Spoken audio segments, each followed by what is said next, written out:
नेहा का मन बहुत बेचैन हो रहा था। एक अजीब सी घबराहट सुबह से हो रही थी। दीदी का भी सुबह से न जाने कितनी बार फोन आ चुका था। हर बार वही सवाल, कब निकल रही हो? माँ बहुत याद कर रही है। लेकिन क्या जवाब देती नेहा, जब खुद ही इंतजार कर रही थी कि कब इजाजत मिलेगी अपनी बीमार माँ को देखने जाने की। कितना गलत बोलते हैं सब कि कोई फर्क नहीं है बेटे बेटी में। सब झूठ है, बहुत फर्क है। तभी तो तड़प रही हूं आज अपनी माँ से मिलने को। अगर लड़का होती तो क्या इजाजत लेनी होती किसी से? नहीं ना। खुद से बातें करती नेहा बेचैन हो सब काम निपटाई जा रही थी। सबको पता था कि नेहा की माँ बीमार है, लेकिन किसी ने भी हाल नहीं पूछा। पापा के जाने के बाद कितनी तकलीफों से पाला था नेहा और स्नेहा को उनकी माँ ने।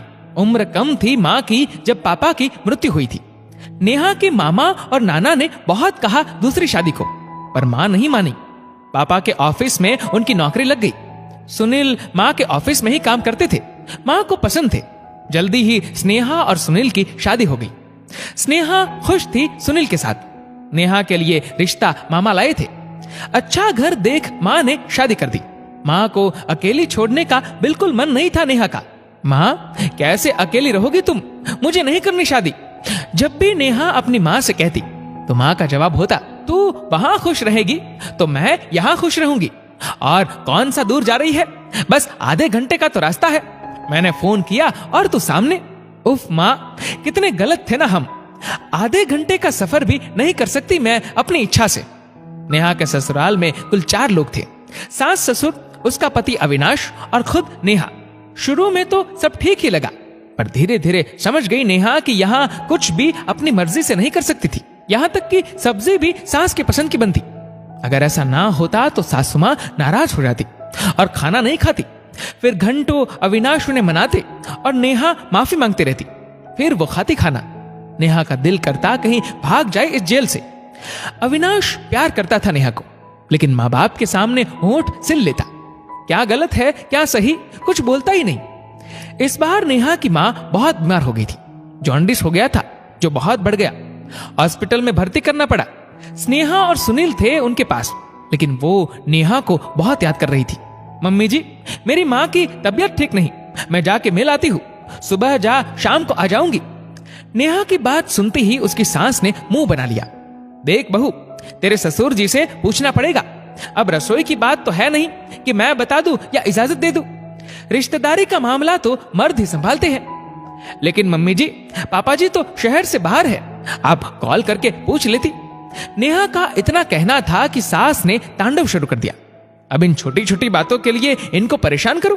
बहुत सिर चढ़ गई हो बहू तुम। नेहा चुपचाप रोती हुई अपने रूम में आ गई। अविनाश सब सुन रहे थे और नेहा को देख खुद को व्यस्त दिखाने को मोबाइल में घुस गए। नेहा को नफरत से होने लगी। अपने ही पति से जब हिम्मत नहीं थी तो क्यों की शादी? तभी नेहा के मोबाइल पर स्नेहा का फोन आया। अभी नेहा कुछ कहती कि स्नेहा ने कहा, नेहा जितनी जल्दी हो सके हॉस्पिटल पहुंचो, माँ अंतिम सांसें गिन रही है। अविनाश को देख नेहा ने कहा, मैं जा रही हूं अपनी माँ से मिलने, आपको खबर कर दी मैंने और अब इजाजत नहीं लूंगी किसी की। ये कह नेहा निकल गई। हॉस्पिटल पहुंच नेहा माँ के कमरे की ओर बढ़ी। अभी कॉरिडोर में ही थी कि स्नेहा की चीख ने बता दिया कि माँ हमेशा के लिए जा चुकी थी। खुद से नफरत हो गई नेहा को, जिनकी रात दिन सेवा की, गलतियां ना होने पे भी माफी मांगती रही। उनसे एक इजाजत नहीं मिली अपनी मरती माँ को देखने की। क्यों मैंने इजाजत का इंतजार किया, क्यों? खुद को कोसती रह गई नेहा। बाद में स्नेहा ने बताया कि माँ अंतिम सांस तक नेहा नेहा रटती रही। अब कर भी क्या सकती थी नेहा? सिर्फ माँ की तस्वीर को पकड़ माफी मांगती और रोती रहती। 13वीं में अविनाश आए अपने पिता के साथ। शायद नेहा के जीजू ने खबर की थी। घर के बड़े होने के नाते अपनी जिम्मेदारी निभा दी थी। पूजा पाठ समाप्त होने के बाद अविनाश आए और नेहा को गले लगा रो पड़े। मुझे माफ कर दो नेहा। किस किस बात की माफी मांगोगे अविनाश? बाकी सारी बातें तो छोड़ो तुम। मेरी मरती हुई माँ से मिलने की इजाजत नहीं मिली मुझे।